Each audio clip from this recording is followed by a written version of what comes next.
so different. It is so different. Oh. For Richard. Hi, my name is Jeffery Petrone, and on today's episode we're going to be comparing two different 12-year-old whiskeys distilled by Dalmore. On the left we have Dalmore 12, the standard release by Dalmore, a real beauty of a whiskey. And on the right we have a single cask release from the Scotch Malt Whiskey Society called Foraging the Forest Floor. Now, while these two whiskeys are both distilled by Dalmore, while they both spent a significant amount of time in ex-bourbon barrels, and while they both are 12 years old, they are different in so many beautiful ways. Now, as you might know, my brain is not particularly working great today. Oddly enough, not because of whiskey, just my brain hates things. So, let's talk about something that I don't hate, which would be Dalmore, and Dalmore, and Derek. So, obviously you can, not necessarily obviously, but from the bat, you can tell that these two whiskeys are just so dynamically different in terms of their appearance. And in terms of their smell, too. This being the Dalmore 12. Dalmore 12 is in the Whiskey Vault Glencairn, and you should pretty much be able to tell it's a clear glass with Foraging the Forest, and it's also the color of piss. So this just has a very warm, Christmassy vibe, the Dalmore 12. If you do dig, you will get some of the notes that appear in this to some extent, but not as concentrated. Which brings us to one of the major points of difference. So, Dalmore 12, excellent dram. Foraging the Forest, excellent dram. Between these two amazing whiskeys, there is about a world of 20% in terms of alcohol points, or for those of you keeping up at home, 40 proof, which is a good deal of alcohol. Not an excessive amount, but Dalmore 12 is bottled at 40% ABV, and Foraging the Forest Floor is bottled at 59.9 ABV. So this will be a unfair comparison in many respects, but I don't care. And also, it's just such a beautiful comparison to make. Of course, you will run into instances where you'll get drastically different results from even similar aging. And while it should be noted that Foraging the Forest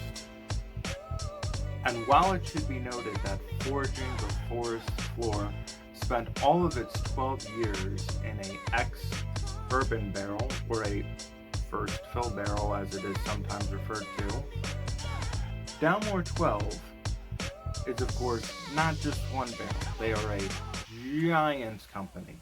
So the way that Dalmore 12 is made is that 50% of the stock after 9 years is sent off to 30-year-old sherry barrels, and then the other 50% is kept in ex-bourbon barrels. So you can expect a good bit of that sherry influence. Sherry can really result in some darkness in a whiskey, especially for 3 years.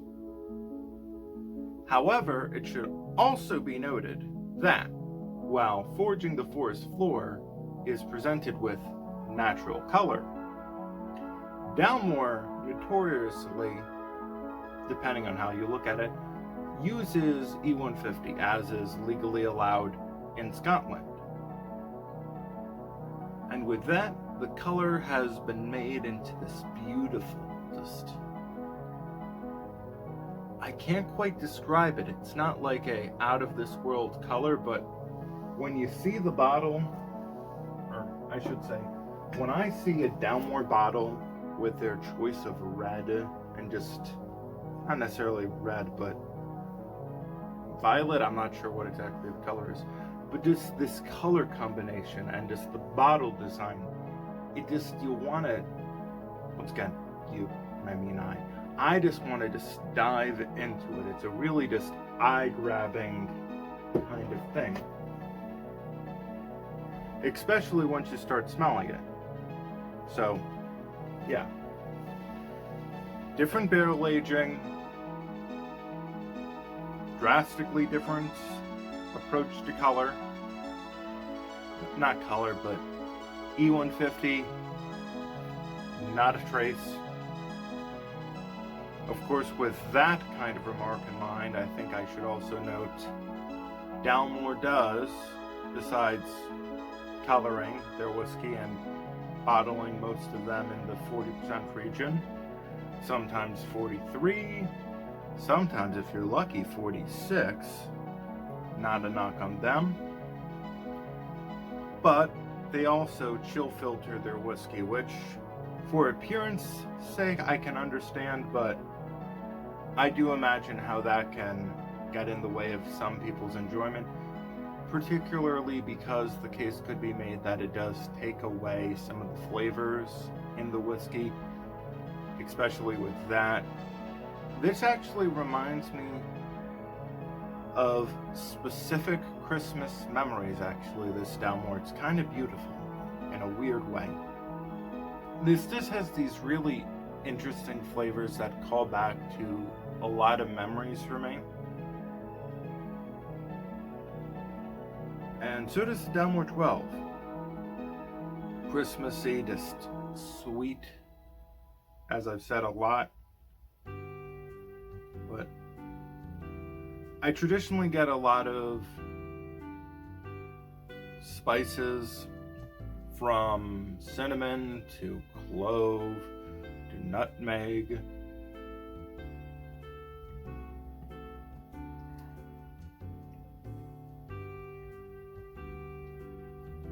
Marzipan.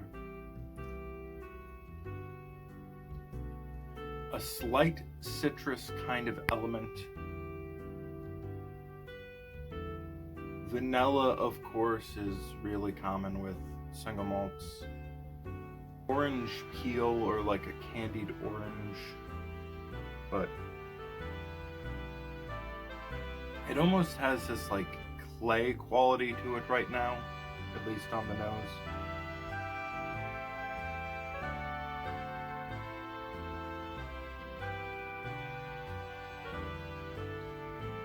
Gingerbread cookies, just a really wonderful whiskey. But this, forging the forest for, as it will be known from here on forth, Cousin Mark,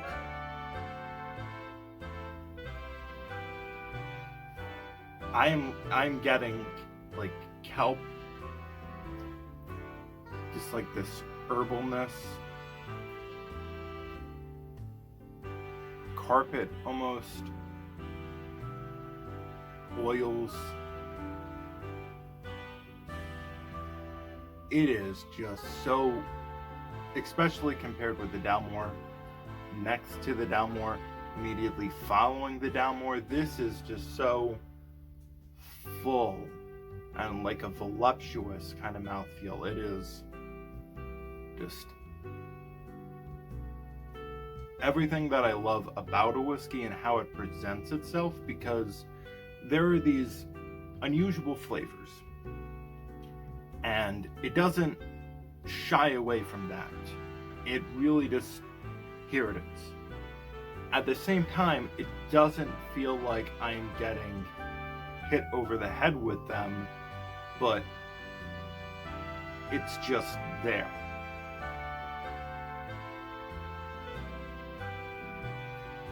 And of course, Scotch Malt Whiskey Society, they provide I mean, truly amazing tasting notes, and they'll describe a whiskey as cockle-warming, thigh-slapping. It's like poetry. It is astonishingly beautiful. Pay me. But with that said, I think the only way to fully appreciate that is to actually read some of the tasting notes. Not all of the tasting notes that they gave for this bottle, just all the ones that they gave for this bottle on this bottle. Barmy Dram, full-on coastal intensity. Get that. Fatty, distillate derived waxiness. Get that. Oils, spices, rocks, wool, herbs, and hand cream. Definitely get that. And they end it by just describing it as mad fun. I gotta tell you something. I have appreciated Dalmore in my time. I have really gone to town on some Dalmore in my life. Relatively short life in terms of drinking, but I love the releases that Richard Patterson puts out. I love the Dalmore 15 that I had, the tiny sample of King Alexander III that came with it. I mean, to this day, the Scotch, the Cigar Malt Reserve release of Dalmore is one of my white whales. Not that I can't ever buy it. It's not the most expensive whiskey. It's up there, over $100. Not a drop the hat, oh, I'm just gonna buy this now kind of release, but it's not nothing either. Anyway, with that, what I'll say is I'm not buying something like that because I'm not sure if it would meet my expectations, the idea in my head of it, because of how much I've built it up. This release, my goodness, it is so close to being like a Campbelltown with how medicinal it gets. It's not smoky, but it's just such an interesting experience. And it really is, I would say, and I know I've said it before, and I've said it in all the previous takes that led up to this recording, but a lot of people won't drink Dalmore because of the fact they add coloring, they chill filter, they bottle their stuff at 40% a lot of the time. And to those people I say, get a Scotch Malt Whiskey Society release of Dalmore and it might just blow your mind. That meant nothing for a lot of people, but I've been Jeffery Petrone.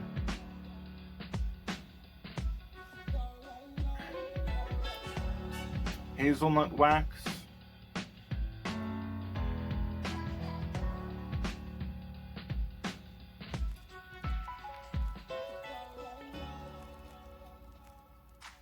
Almost like a burnt candle wax. Have a good day. Remember to subscribe to the channel if you'd want to. If you don't, I'm sorry. Yeah, I hope you've enjoyed the video. Hopefully I can edit something together that isn't just me not being able to form words, but that'll be my fun time. Also known as literally hell. This is the bad place. So